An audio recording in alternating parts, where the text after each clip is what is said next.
హ్రీంకారాసనగద్భితా నలసికాం సౌహక్లీం కళాం బిభ్రతీం సౌవర్ణాంబరధారిణీం వరసుధాధౌతాం త్రినేత్రోజ్వలాం వందే పుస్తకపాశమంకుశధరాం స్రగ్భూషితాముజ్వలాం త్వాం గౌరీం త్రిపురాం పరాత్పరకళాం శ్రీచక్ర సంచారిణీం. ఓం శ్రీ బెజవాడ కనకదుర్గా దేవతాభ్యో నమః. మల్లీశ్వర స్వామినే నమః. ఈరోజు మనందరం కూడా దరిద్ర దేవత అంటే భయపడతాం, కానీ ఆమె కూడా మనకి శుభాలను చేసేటటువంటి తల్లి. ఆమె మహాలక్ష్మి తల్లికి ఆమె అక్కగారు. అయితే రాక్షసులు మాత్రమే వీళ్ళు మనకి హాని చేసేటటువంటి వాళ్ళు. అమంగళాలను మంగళాలుగా మార్చేటటువంటి తల్లి దరిద్ర దేవతకి ఆ శక్తి, ప్రత్యేక శక్తి ఉంది. ఇది రాక్షసులకు లేదు. అది తేడా. అంటే క్షుద్ర శక్తులు ఇవన్నీ అంటుంటాం కదా, క్షుద్ర దేవతలని. వాళ్ళు ఎప్పుడు కూడా మనకి హాని చేస్తారు. మనం అడిగిన పని చేస్తారు, కానీ ఆ తర్వాత దానికి మూల్యం, ఫీజు చెల్లించుకుంటారు. అది ఒక్కొక్కసారి మన ప్రాణం కూడా అవుతూ ఉంటుంది. అలాంటిది మరి ఈ యొక్క దరిద్ర దేవత మాత్రం ఏం చేస్తుందంటే మనల్ని అందరినీ కూడా రక్షించాలని చెప్పి, లక్ష్మీదేవి యొక్క అక్కగారు కాబట్టి ఆమె వీలున్నంత వరకు మనకి దూరంగా పాప ఆవిడ వెళ్ళిపోద్ది. ఎవరిని పట్టుకుంటుందో తెలుసా దరిద్ర దేవత? చాలామంది ఇలా ఇప్పుడు ఇంటర్వ్యూస్ తీసుకుంటూ ఉంటారు కదండి యాంకర్లు. జేడి లక్ష్మీనారాయణ గారు ఐపీఎస్, తర్వాత మన లోక్సత్తా జయప్రకాష్ నారాయణ గారు ఐఏఎస్ ఇంటర్వ్యూలు చూడండి. వాళ్ళు ఎప్పుడు ఇలా కాళ్ళు ఊపరు, అలాగే కాళ్ళ మీద కాళ్ళు వేసుకోరు. ఇక మామూలు వాళ్ళని చూడండి, మీరు ఎవ్వరినైనా సరే వీళ్ళు వాళ్ళు అనలేదు. Other than these IAS officers and these IPS officers, అంటే ముఖ్యంగా మన ఫీల్డ్కి సంబంధించి జ్యోతిష్కులు, ఆధ్యాత్మిక ప్రవచనాలు ఇచ్చేటటువంటి వాళ్ళు వీళ్ళు దర్జాగా కాళ్ళ మీద కాళేసేసుకుని, దర్జాగా ఒక ప్రిన్సిపల్, ఒక సిస్టమ్ అనేది లేకుండా, ఒకడేమో మలమూత్ర విసర్జనం తినాలి, ఈ యొక్క కర్ణపిశాచి సాధన చేయాలంటే రోహిత్ నందన అనేటటువంటి వ్యక్తి చెప్తాడు. ఇంకొకడేమో అంతా హాఫ్ నాలెడ్జీ గాళ్ళు, కామాఖ్యలో బలులే బలులు. ఆ తర్వాత మళ్ళీ ఎవరినైతే వాళ్ళని తిట్టడం అనమాట. ఈ యొక్క పూజలన్నీ కూడా క్షుద్ర పూజలు, కామాఖ్యలో మాంసం ఇవ్వాలా, ఇది ఇవ్వాలా అని ఆయన చెబుతూ, ఇంకా వేణుస్వామి గారు కొద్దిగా బెటర్ అనమాట. అయితే భార్గవ దేవన అనేటటువంటి వాడు. సో ఇలా వాళ్ళు మంచి చెప్పేటటువంటి వాళ్ళందరినీ కూడా తప్పు చెప్తున్నారు అన్నట్టుగా ఈ వామాచారం, కౌలాచారం, తొక్కాచారం ఇలాంటివన్నీ చెప్తూ ఉంటారనమాట. అండ్ పరాశ్రీ స్వామీజీ పాపం వెళ్ళి దక్షిణాచారం అనేటటువంటిది ఉంటుంది కామాఖ్యలో, అది చేసుకోండి, ఇది వద్దు అని చెప్పినందుకు ఈడొక మూర్ఖుడు, వీడికేం తెలీదు అని చెప్పేసి మీ పని మీరు చూసుకోండి అని లాస్ట్కి నా పేరు కూడా చెప్పి మలపూడి సత్యనారాయణ నీ పని నువ్వు చూసుకో అని చెప్పినట్టు మాకు రైల్వేలో పనిచేస్తున్నటువంటి రామకృష్ణ అనే వ్యక్తి చెప్పాడు. ఇంకా నేను ఆ వీడియో పరిశీలించే తోలు తీసేస్తాను, భార్గవన దేవన తోలు తీసేస్తా. You are charging 50,000 rupees for appointment, and what is the hell that you are going to solve the problem. Business చేసుకోవాలనుకుంటే బిజినెస్ చేసుకో, అంతే. అండ్ దక్షిణాచారం, వామాచారం ఇవి నీ ఇష్టం చెప్పుకో, when the people are ready to hear. But if you come to my affair, తోల్ తీసేస్తాను, బీ కేర్ఫుల్. సో ఈ విధంగా దరిద్ర దేవత అనేది ఇలాంటి లక్షణాలు అనమాట. ఎలాగంటే కాళ్ళు ఊపేటటువంటి వాళ్ళు ఎవరైతే ఉన్నారో, కాళ్ళు ఊపుతూ ఉంటారు చాలామంది పడుకొని దర్జాగా, వాళ్ళని దరిద్ర దేవత పట్టేసుకుంటుంది. అండ్ నెక్స్ట్, ఇక ఎవరైతే స్నానం చేయడానికి బద్దకిచ్చేస్తూ ఉంటారు చాలామంది.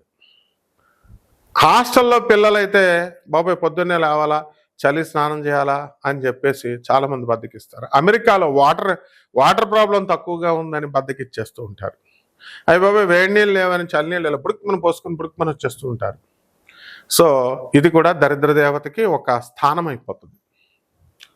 మళ్ళీ ఎవరైతే శుభ్రత లేని చోట దరిద్ర దేవత వచ్చేస్తుంది. ఇళ్ళు అవనియండి, ఒళ్ళు అవనియండి, బట్టలు అవనియండి.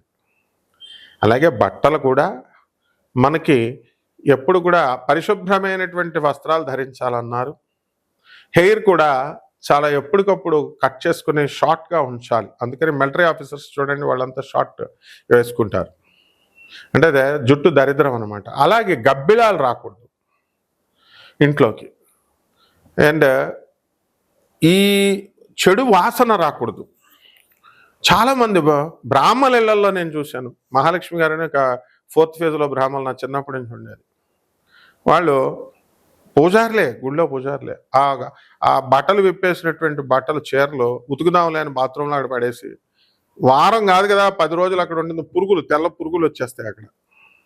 సో ఈ విధంగా బద్దకించే చోట, అశుభ్రం ఉండేటటువంటి చోట, అసత్యం ఆడే చోట ఇవన్నీ కూడా దరిద్ర దేవత వస్తుంది. ఈ క్షుద్ర శక్తులు, ఈ వామాచారాలు, ఈ యొక్క కౌలాచారాలు అని ఇలాంటివన్నీ కూడా వస్తాయి కదా. ఇటువంటి వాళ్ళందరి మాటలు విన్నా కూడా దరిద్ర దేవత పట్టుకుంటుంది. అశుద్ధాలు తినడం అండ్ వశీకరణాలని చెప్తాడు ఒకడు. వశీకరణాలు చేస్తామని చెప్పేసి ఇంత హెరాయిన్ లాంటిదో లేకపోతే ఇలాంటి గంజాయి లాంటిదో అని చెప్పేసి అది ఇస్తే మీ వెనకాల వచ్చేస్తారంటారు. అలా ఏమి ఇచ్చేస్తున్నారో కూడా తెలియదు అనమాట. కడుపులో ఒక మరుగు మందు అని ఇచ్చేస్తారు. అది లోన వేసేసుకుంటే వాడు పోతాడో తెలియదు, ఏం కలుపుతాడో తెలియదు. సో ఆ మరుగు మందు, అరే ఆయుష్ అనేటటువంటి ఒక డిపార్ట్మెంట్ పనిచేస్తుందని కూడా వీళ్ళకి తెలియదు. దానికి బ్యాచ్ డ్రగ్ ఇన్స్పెక్టర్స్ ఉంటారు, వాళ్ళు అరెస్ట్ చేస్తారన్న భయం లేదు. అండ్ యానిమల్ వెల్ఫేర్ డిపార్ట్మెంట్ ఇప్పుడు మెడ్రాస్ నుంచి ఢిల్లీకి వెళ్ళిపోయింది. అది అటానమస్ బాడీ, సెంట్రల్ గవర్నమెంట్ది. అటానమస్ బాడీ అనేటటువంటి ఇంగిత జ్ఞానం లేకుండా బలుల గురించి చెప్తారు వీళ్ళు. ఆ తర్వాత పిలకేసుకున్న పంతుళ్ళు అన్నట్టు ప్రొఫెసర్ల జోలికి వస్తే నువ్వు ఛార్జ్ చేసేది 50,000 అపాయింట్మెంట్, నువ్వు తర్వాత తీసుకునేది 20 లక్షలు, 15 లక్షలు. ఇలాగా పని అవ్వకపోతే ఏమవుతారు వాళ్ళు? ఏం చేస్తారు? They will file a police complaint. అప్పుడు ఏమవుతావు నువ్వు? ఆ తర్వాత రౌరవాది నరకాలకు వెళ్ళిపోతారు ఇలాంటి అశాస్త్రమైన పద్ధతులు చెప్పేవాళ్ళు. నీ బిజినెస్ ఏదో మీరు చేసుకోవాలి, అంతేగాని పబ్లిక్లో ఎందుకు చెప్తారు? మీరు బయట చెప్పుకోండి. పబ్లిక్లోకి వచ్చేసరికి మూత్ర విసర్జనలు తాగండి, వీర్యంతో అమ్మవారికి పూజలు చేయండి. పువ్వులు మనిషి వీర్యంతో దేవతల పూజలు చేస్తారా? దానికి సిద్ధామృతం అని పెడతావా? అంటే వీళ్ళని హస్తప్రయోగం చేసుకోమని చెప్తున్నావా? What is all this non sense? And ఈ టీవీ ఛానల్స్కి బుద్ధి లేదు. వాడు 50,000 ఇస్తున్నాడు, అందుకని వీళ్ళంతా బిల్డప్లు ఇచ్చుకుంటే యాంకర్లు ఎంక్వైరీ, అదే పెద్ద ఇది ప్రోగ్రాములు చేయడం. ప్రజలు ఏమనుకుంటారంటే వాడు డబ్బులు ఇచ్చి చేయించుకుంటున్నాడు, ఇది పెయిడ్ ప్రోగ్రామ్ అని అనుకోకుండా వాళ్ళు ఏదో పెద్ద, వీళ్ళేదో విఐపీలు, వీళ్ళు ఏదో చేసేస్తున్నారు, వీళ్ళకి ఏదో తంత్రజ్ఞానం వచ్చేసు, తంత్రశాస్త్రం వచ్చేసు అనుకొని వీళ్ళ బుద్ధి లేనటువంటి వాళ్ళంతా కూడా కామెంట్స్. అందరూ నరకానికి పోతారు రా బాబు. మంచి వాళ్ళని ఎందుకు కరప్ట్ చేస్తారు? మీరు చేసుకోవాలంటే తంత్రశాస్త్రం లేదు, తొక్క శాస్త్రం లేదు. తంత్రం అంటే ఎవడేష్టం వచ్చినట్టు చేసేసుకోవడం. చేసుకోండి, ఇంటికి వెళ్ళి చేసుకోండి. మీ దగ్గరికి వచ్చిన కస్టమర్స్కి సిద్ధామృతం అని చెప్పి వీర్యమే తీయమంటావో, లేదా వీర్యంలో ముంచి పువ్వులు పెట్టి పూజ చేయిస్తావో, అశుద్ధాలే తినిపిస్తావో, నీ పని నువ్వు చూసుకో అంటే చేసుకో. బట్ సోషల్ మీడియాకి రాకు, నీకు ప్రాబ్లం అవుతుంది. బెట్టింగ్ యాప్స్కి సజ్జనార్ సార్ ఇన్వాల్వ్ అయ్యారు. అలా చదువుకున్న వాళ్ళకి సైలెంట్గా ఉంటాం అనుకుంటున్నావా?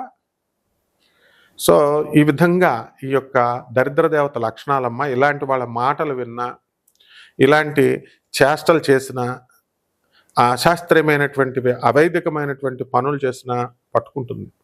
ఆ మధ్య ఒక ఆయన పాపం, అతను మంచోడే వీళ్ళతో పోల్చుకుంటే కొద్దిగా. అతను చెప్పి పంచమకారాలు, మటన్ పెట్టాలి, చికెన్ పెట్టాలి, మందు బాటలు పెట్టాలని చెప్పి ధడేలమని పడిపోయి ఇప్పుడు రాశిఫలాలు చెప్పుకుంటున్నాడు అన్ని ఛానల్స్కి వెళ్ళి. వీళ్ళతో పోల్చుకుంటే అతను కొంచెం బెటర్. అతను మన ఫ్రెండ్ వేణుస్వామి. కాబట్టి ఈ రకంగా కాకుండా ఇలాంటి లక్షణాలు ఉన్నటువంటి వాళ్ళందరినీ కూడా అలక్ష్మి పట్టుకుంటుంది. దరిద్ర దేవకు చిహ్నాలు ఇదనమాట. కాబట్టి ఎప్పుడు పరిశుభ్రంగా ఉండడం, మనసా వాచా కర్మణ, మంచి పలుకులతో మాట్లాడడము, అక్రమ సంబంధాలు లేకుండా ఉండడం కూడా ఒక భాగం.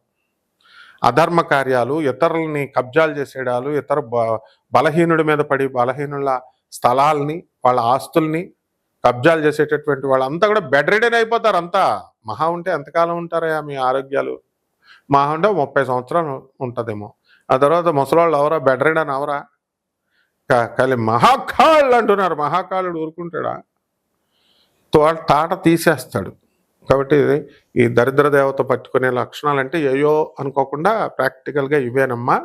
కాబట్టి జాగ్రత్తగా అశాస్త్రీయ గురువులను కాకుండా శాస్త్రీయ, మేము రూపాయి కూడా తీసుకోకుండా నాన్ కమర్షియల్ బేసిస్తో జ్యోతిష్యాలు చెప్తున్నాం అండ్ మంచి చెప్తున్నాం. దానికి కూడా ఏంట్రా మీరు ఒక్కొక్కడు నేను కమిషనర్ పెళ్ళాన్ని, అక్రమ సంబంధాలు, మేము కన్యారాశి మంచివాళ్ళం, మేము మా పని మనిషి సూసైడ్ చేసుకోపోయింది, మీద పోలీస్ కంప్లైంట్ పెడతా. What is all this non sense? అక్రమ సంబంధాలు లేనాడు ఎవడరా? 1%లో 1,00,000 వంతు ప్రతి రాశిలో ఉంటారని చెప్తే నొప్పి వచ్చింది అంటే భుజాలు తొడుగుంటే ఇదే పరిశీలిస్తున్నావా? ప్రతి ఒక్కళ్ళ వీడియో అంటే ఈ బుద్ధి లేనటువంటి వాళ్ళు వీళ్ళంతా ఇష్టం వచ్చినట్టు చెప్తున్నారు అనమాట. యాడ్లు అంట. ఒక్కొక్కడు చేతబడులు చేయబడును, లేకపోతే చేతబడులు తీయబడును, వశీకరణలు చేయబడును, ఇలాంటి యాడ్లు పెడితే బెట్టింగ్ యాప్స్ లాగా అయిపోతారు వీళ్ళు కూడా. That's what she is pointing out. So సలహాలు ఇచ్చేయడం ఈజీ అమ్మా. ప్రజలంతా కూడా నేర్చుకుంటారా బాబు, మంచి గురువులు చెప్పేది అంటుంటే మా గురువులకే పంగనామాలు పెడతారు మీరు. సో ఎంత కష్టం ఒక వీడియో రిలీజ్ చేయడం. నీ ఇంట్లో కూర్చొని తీసేయడం అనుకుంటున్నావా ఏంటి? ఇవంతా పెయిడ్ ప్రోగ్రామ్స్ అనుకుంటున్నావా? కెమెరామెన్లు ఉంటారు, ఎడిటర్లు ఉంటారు, యాంకర్లు ఉంటారు, లైటింగ్ ఉంటుంది, కరెంట్ ఉంటుంది, దానికి మేనేజ్మెంట్ ఆఫీస్ ఉంటుంది. ఊరికనే సలహా పెట్టి ఫోన్ నెంబర్ వేసామని ఎవరిదన్నా పర్సనల్ ఫోన్ నెంబర్ ఎవడన్నా వేస్తాడా? నాకు తప్ప డైరెక్ట్ నా నెంబర్ వేస్తా. మిగతా వాళ్ళు ఎవరినైనా తీసుకోండి, ప్రజలు చూడండి. ఒక్కడు కూడా మరి అంత మునగాళ్ళు, అంత ధైర్యస్తులు అయితే వెళ్ళండి. ఫోన్ నెంబర్ ఎనీ టైమ్ 24/7 నేను వెంటనే ఫోన్ ఎత్తాను. అండ్ ద సేమ్ టైం పిచ్చి పిచ్చి వేషాలు వేస్తే వెంటనే యాక్షన్స్ అంతా చాలా దారుణంగా ఉంటాయి అన్నమాట. అందరితో మాట్లాడినట్టు మాట్లాడితే ప్రభుత్వానికి కొన్ని రూల్స్ ఉంటాయి, రెగ్యులేషన్స్ ఉంటాయి, కమ్యూనిటీ గైడ్ లైన్స్ ఉంటాయి. ఇవన్నీ ఏమైనా తెలుసా అసలు? కాబట్టి ఇవన్నీ తెలుసుకోకపోయినా కూడా దరిద్రం పట్టుకుంటుంది. గురువులందరికీ ఎవరైనా సరే వాళ్ళు గురువులకే పంగనామాలు పెట్టాలని చెప్పి గురువులకు సలహాలు ఇవ్వాలి, ముఖం ఇటే పెట్టాలా, స్ట్రైట్గా ఉండాలా, మరి 10 ఛానల్స్లో వేసుకోవద్దు వాళ్ళు, ఒకేపే పెట్టాలా? నువ్వు ఇస్తున్నావు రా డబ్బులు? కాబట్టి ఎవ్వరు కూడా సలహాలు ఇవ్వద్దు, అసలు ఏ పంతులు గారికి ఇవ్వద్దు. దక్షిణాచారంలో చెప్పేటటువంటి పంతుళ్ళంతా కూడా పాపం వాళ్ళు పద్ధతిలో చెప్తున్నారు. మహా తీసుకుంటే డబ్బులు. మా భార్గవదేవన, మా ఇది రోహిత్ నందన, వేణుస్వామి వీళ్ళు కూడా పాపం డబ్బుల కోసమే కదా ఎవరు చేసినా సరే. తంత్రశాస్త్రంలో వినండి, మరి వాళ్ళు చెప్పింది వినండి, ఎవరొద్దన్నారు? అంతేగాని మళ్ళీ ఒకళ్ళకొకళ్ళు శాస్త్రాల్లో డిఫరెన్స్ ఉంటుంది, పర్సనల్గా ఏముండవు. కాబట్టి మీరు మరి రెచ్చిపోయి కామెంట్, అసలు మీరు ఎవర్రా బాబు? మీకు ఫ్రీగా చూడడానికి నెట్టా ఒక్క నెట్ ఏంట్రా? నెట్ ఈరోజు 290 రూపాయలు వేసుకుంటే ఫ్రీ నెట్. అసలు చూసి ఉండలేరా? గురగొరలు ఆడిపోద్దా కామెంట్లు పెట్టేదాకా? ఆడవాళ్ళని కూడా బెదిరిస్తారు. రఘుప్రియ మేడంకి ఒకడు విజయనగరం నుంచి చేస్తాడు. మేడం స్ట్రైట్గా ఉంటే బాగుంటుంది, స్ట్రైట్గా ఉంటే సైడ్కి కూడా చేసేస్తున్నారు, మీ పరువు పోతుంది అది ఇది అని. సో స్ట్రైట్గా కాపురం చేస్తున్నావు నాయన, నేను ఐఎమ్ క్వశ్చనింగ్ యూ. అన్నీ స్ట్రైట్ ఉండవు నాయన, డిఫరెంట్ యాంగిల్స్ ఉంటాయి ప్రతి దానికి, ప్రతి పనికి కూడా. So take care, don't give suggestions to any పంతులు గారు, ఎనీ జ్యోతిష్కుడు. తంత్రశాస్త్రం అయినా కూడా, మంత్రశాస్త్రాన్ని మీకు ఇష్టమైతే వెళ్ళండి, కన్సల్టెన్సీస్ కట్టుకొని చేసుకోండి. ఇవన్నీ కూడా సిద్ధాంతాల పరంగా డిఫర్ అవుతాం తప్ప మేమందరం ఫ్రెండ్సే. కాబట్టి ప్రజలు మీరందరూ కూడా మనల్ని ఆదరిస్తున్నారు కాబట్టి మీరు కూడా మన కమ్యూనిటీ, మీరంతా మన ఒక ఫ్యామిలీ. అందువల్ల యూట్యూబ్ మన తండ్రి ఆయన మనువు. కాబట్టి జాగ్రత్తగా చేసుకోవాలో ఉపయోగించుకోవాలమ్మా. దరిద్ర దేవత ఈ 12 రాశుల మీద ఎలా ప్రభావం చూపిస్తుందో చూద్దాం. ఒక్కొక్క రాశికి విడిగా చెప్తా. మీనరాశి. ఈ మీనరాశి వారందరికీ కూడా దరిద్ర దేవత ఏ యాంగిల్లో మాకు వస్తుంది, ఏ పనులు చేస్తే వస్తుంది అన్నది చూసుకోవాలి. కాబట్టి బెట్టింగులు, కోడిపందాలు ఇలాంటివన్నీ కూడా ఈ మీనరాశి వారికి చాలా ఇష్టం అనమాట. ఇలాంటి ఆటల వల్ల చాలామంది నష్టపోయారు. కాబట్టి అలాంటి ఆటలు ఎవరైతే ఆడుతున్నారో అటువంటి వాళ్ళందరినీ కూడా దరిద్ర దేవత పట్టుకోవడానికి అవకాశాలు ఉంటాయి. షేర్స్, స్టాక్ ఎక్స్చేంజ్ జోలికి వెళ్ళకండి. ఇక వృత్తి, వ్యాపార, ఉద్యోగ విషయాల దగ్గరికి వచ్చేసరికి మీకు బ్రహ్మాండంగా ఉంటుంది పని. జీతభత్యాలు బాగా పెరుగుతాయి. వర్క్ ఫ్రమ్ హోమ్ వద్దన్నా సరే ఇస్తారు. ఏమన్నా నేను ఆఫీస్కి వస్తానండి అన్నా సరే అవసరం లేదు, నువ్వు చక్కగా అక్కడే ఉండి నువ్వు చేసుకో అని చెప్పేసి వాళ్ళు వర్క్ ఫ్రమ్ హోమ్ మీకు అలాట్ చేస్తారు. ఇక డిపార్ట్మెంటల్ స్టోర్సు, బట్టల షాపులు, ఆ తర్వాత ఈ యొక్క ఫుడ్ ఇండస్ట్రీ, హోటల్స్, రెస్టారెంట్స్ ఇలాంటివన్నీ కూడా మీకు బ్రహ్మాండంగా ఇవన్నీ కూడా ఉంటాయి. కాబట్టి వ్యాపారాలన్నీ కూడా మంచి పుంజుకొని ముందుకు వెళ్తాయి అన్నమాట. కాబట్టి ఈ యొక్క ఐరన్ ఇండస్ట్రీస్ ఇలాంటివి చేయకూడదు. మరి మే 30 తర్వాత ఈ యొక్క గురుగ్రహము వృషభ రాశి నుంచి మిథున రాశిలోకి వెళ్ళడం జరుగుతోంది. అందువలన ఈ యొక్క గురుబలం తగ్గింది. జాగ్రత్తగా మనము మంచి పనులు చేసుకుంటూ చదువు మీద ఆసక్తి పెంచుకుంటూ వెళ్ళాలా. కుటుంబంలో యావరేజ్గా మన యొక్క మనశ్శాంతి అనేటటువంటిది ఉంటుంది. పిల్లలు మీ యొక్క వాళ్ళ ఆటపాటలతో అవనివ్వండి, వాళ్ళ చాదస్తంతో మిమ్మల్ని కొంచెం వేధించడం అనేటటువంటిది జరుగుతుంది. ఇకపోతే మీనరాశి వాళ్ళు రొయ్యల వ్యాపారం చేస్తున్నటువంటి వాళ్ళు, చెరువులు, రైస్ మిల్స్ ఇలాంటివి నడుపుతున్నటువంటి వాళ్ళ పరిస్థితులన్నీ కూడా బాగుంటాయి. అలాగే ఈ యొక్క ఇండస్ట్రియలిస్టులు ఎవరైతే స్థలాలు అమ్మాలి, ఇండస్ట్రీస్ అమ్మాలి అని అనుకుంటున్నారో అటువంటి వాళ్ళంతా కూడా మీకు బాగుంటాయి. మంచి రేట్లు రావడము ఇవన్నీ కూడా జరుగుతాయి. ఇక రైతులు మంచి పంటలు పండిస్తారు. ఈ యొక్క మీనరాశి వారికి మే 29వ తారీఖు వరకు కూడా మిమ్మల్ని మీరే నమ్ముకోని విధంగా మీ యొక్క మనస్తత్వం అనేటటువంటిది ఉంటుంది. ఆ తర్వాత నిద్రా సౌఖ్యం తక్కువగా ఉండడము, ఆలోచించడము, మెంటల్ టెన్షన్స్ ఇలాంటివన్నీ కూడా ఉంటాయి. ఇక పరిహారాల దగ్గరికి వచ్చేసరికి ఈ యొక్క మీనరాశి వారికి ఈ శని ఇంకెప్పుడు కూడా ఈ యొక్క మీనరాశిలోనే ఉంటాడు కాబట్టి శని ఎల్నాటి శని జరుగుతుంది బాగా అధికంగా. కాబట్టి శని జపం చేసుకోండి, శని స్తోత్రాలు చదువుకోండి. శనికి కిలోంపావు నల్ల నువ్వులు, నల్లని వస్త్రాన్ని ఇచ్చి పేద బ్రాహ్మణులకి శనివారం నాడు ఉదయం 8 గంటలకి దానం చేసుకోండి. అలాగే దశమహావిద్యల్లో ఒకటైనటువంటి మహాకాళి అమ్మవారి యొక్క హోమాన్ని మీ ఇళ్లలో జరిపించుకోవడం ద్వారా బ్రహ్మాండమైనటువంటి ఫలితాలు మీకు వస్తాయి. శుభమస్తు.